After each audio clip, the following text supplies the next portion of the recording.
আসসালামু আলাইকুম। আজকে আমি কথা বলবো ইফ এলস নিয়ে। ইফ জিনিসটি কি এটি যদি বুঝে না থাকেন তাহলে এর জন্য আমাদের আগের যেই ভিডিওটি আছে সেই ভিডিওটি অবশ্যই দেখে আসতে হবে। ভিডিওটি আমি ডেসক্রিপশন বক্সেও ইনক্লুড করে দিব এবং উপরে ডান পাশে আই বাটনেও দেখতে পাবেন। ঠিক আছে। সো চলুন আমরা কোডে চলে আসি। সবার প্রথমে আমার যেটা লাগবে, আমার একটা হেডার ফাইল লাগবে। So common header file include iostream এবং আমি নেম স্পেস স্ট্যান্ডার্ড ব্যবহার করব। So using name space standard so that আমাকে বারবার এসটিডি লেখার দরকার না পড়ে। এটা হচ্ছে আমার মেইন ফাংশন। এখন আমি যদি শর্টে বলতে চাই ইফ এলস জিনিসটি কি। ধরুন আমরা যখন আমাদের সাধারণ জীবনে অলমোস্ট রেগুলারলি আমরা যখন কথাবার্তা বলি তখন কিন্তু আমরা কন্ডিশন বা শর্তমূলক কাজ করে থাকি। ফর এক্সাম্পল, কাউকে টাকা ধার দেবার ক্ষেত্রে আমরা হয়তো বলে থাকি যে যদি তুমি 1 সপ্তাহের মধ্যে টাকাটা ব্যাক করো তাহলে আমি তোমাকে টাকা দেব, এছাড়া আমি তোমাকে দিব না। অথবা এরকম হতে পারে, যদি আগামীকাল আবহাওয়া ভালো থাকে তাহলে আমি বাইরে ঘুরতে যাব, আর যদি আবহাওয়া ভালো না থাকে তাহলে আমি ঘুরতে যাব না। এই জিনিসটাকে আমরা এভাবে বলতে পারি সরাসরি, যদি আবহাওয়া ভালো থাকে আমি ঘুরতে যাব অথবা যাব না, বা এছাড়া যাব না, তাই না? এভাবে আমরা বলতে পারি। তো আমাদের প্রোগ্রামিং ল্যাঙ্গুয়েজও আমরা এইভাবে জিনিসগুলো প্রকাশ করে থাকি, যেগুলোকে আমরা কন্ডিশনাল লজিক বলে থাকি অথবা শর্তযুক্ত স্টেটমেন্ট বলে থাকি। ফর এক্সাম্পল, আমি আবহাওয়ার কথা বললাম, সেটার কথা আমি চিন্তা করি। ধরুন আমি কথাটা এভাবে ঘুরিয়ে দেই, আগামীকালকে যদি শুক্রবার হয় শুধুমাত্র তাহলে আমি ঘুরতে যাব। অথবা আমি এভাবে বলি, লেটস সে আমার কাছে যদি 100 টাকা থাকে তাহলে আমি এই জিনিসটি কিনতে পারবো। সো আমি এভাবে বলতে পারি, ধরুন আমি একটা ইন্টিজার ভ্যারিয়েবল নিচ্ছি মানি, এবং আমি ইনিশিয়াল ভ্যালুটা আমি দিচ্ছি না, আমি ধরে নিচ্ছি ইউজার আমাকে ভ্যালুটা দিবে। সো আমি প্রথমে ইউজারকে বলছি enter how much money you have. ঠিক আছে। সো এটা এরপরে কি হবে, আমি ইউজারকে প্রথমে জিজ্ঞাসা করছি যে তোমার কাছে কত টাকা আছে, তুমি সেটি ইনপুট দাও। এরপরে ইউজার ইনপুট দিল, রাইট? তো সেই ইনপুটটাকে আমি আমার ভ্যারিয়েবলের মধ্যে, মানি ভ্যারিয়েবলের মধ্যে স্টোর করলাম। তো এখন আমি আমার কন্ডিশন চেক করবো। আমার কন্ডিশনটা আমি কি ধরে নিচ্ছি, যদি আমার কাছে যে মানে আমার কাছে যে টাকাটা আছে সেটা যদি 100 টাকা অথবা তার বেশি হয়, সো গ্রেটার ইকুয়াল 100 টাকা অথবা তার বেশি হয়, দেন কি হবে, I will go for shopping. Let's say আমি শপিং করতে যাব। এলস, যদি আমার কাছে যে টাকাটা আছে সেটা যদি 100 টাকার বেশি না হয়, বেশি না হওয়া মানে কি, সেটা 100 টাকার ছোট হবে, রাইট? এলস কি হবে, then I will not go for shopping. As simple as that. Alright. So ধরুন ইউজার আমাকে টাকার ভ্যালু দিয়েছে যে তার কাছে কত টাকা আছে। সো এখন আমি আমার এই কন্ডিশনটি প্রোগ্রামিংয়ের ভাষায় লেখার চেষ্টা করব। সো প্রথমে আমার ইফ ইফ যে ব্লকটা আছে, সো এর আগের ভিডিওতেও যেমনটি বলেছিলাম, ইফ দেওয়ার পরে তারপর ব্র্যাকেটের মধ্যে আমাকে কন্ডিশন দিতে হবে, এরপরে আমাকে সেই স্টেটমেন্টটি দিতে হবে যে কন্ডিশনটা যদি ট্রু হয় তাহলে তুমি কোন কাজটা করবা। এবং আমি এটাও বলেছিলাম যে ইফ কন্ডিশন অথবা এলস কন্ডিশন দুটোই সেম। আমি আজকে হয়তো বলার চেষ্টা করব ইফের ব্যাপারটি, যদি আমি গতকাল বলেছি, মানে গত ভিডিওতে বলেছি আর কি।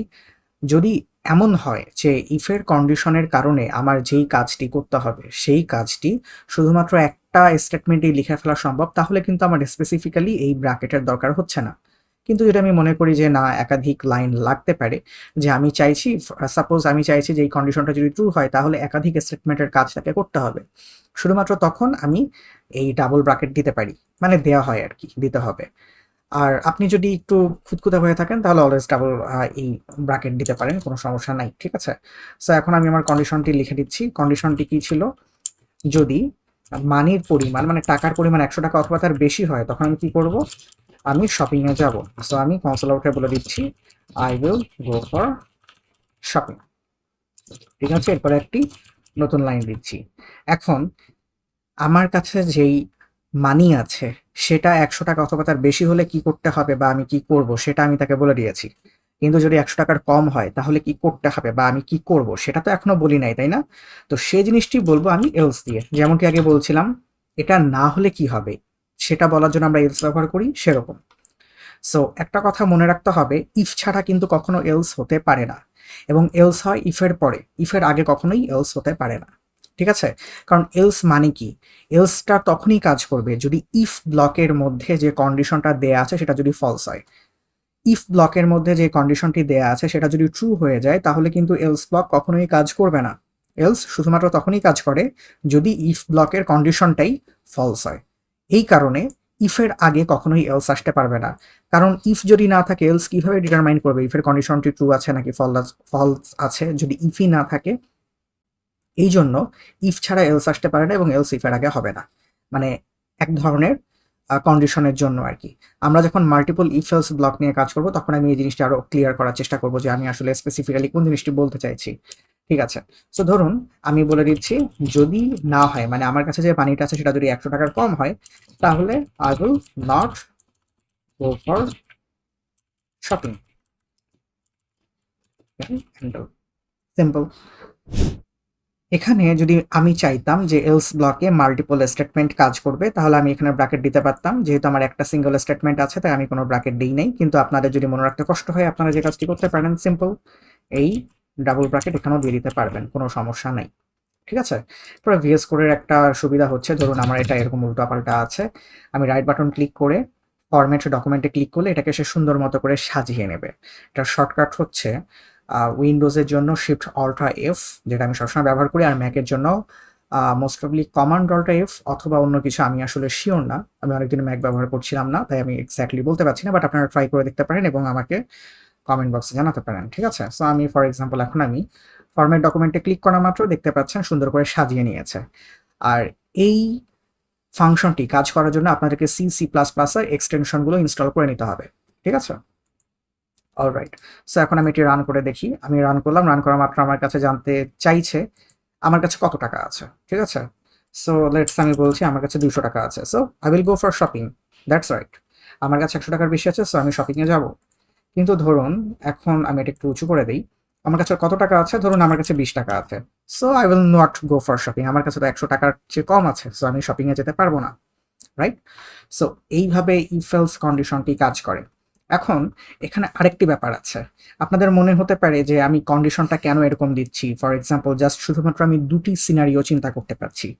ফর এক্সাম্পল আমি এখন যে এক্সাম্পলটি দেখালাম তার ক্ষেত্রে আমার কাছে যদি টাকার সংখ্যা অথবা বলতে পারেন টাকার পরিমাণ 100 টাকা অথবা তার বেশি হয়, শুধুমাত্র তখনই আমি শপিংয়ে যেতে পারছি, এছাড়া ডিরেক্ট আমার শপিংয়ে যাওয়া ক্যান্সেল হয়ে যাচ্ছে, আমি শপিংয়ে যেতে পারছি না। কিন্তু এরকম কি কোনো ওয়ে নেই যে আমার কাছে এত টাকা থাকলে আমি কি করবো সেটা আমি বললাম, অথবা এত টাকা থাকলে কি করব সেটা আমি বললাম, অথবা এত থাকলে কি করব সেটা আমি বললাম, আর যদি উপরের কোনোটাই না হয় তখন কি করব সেটা আমি বললাম, সেটিও পসিবল। সেটাকে আমরা বলে থাকি এলস ইফ।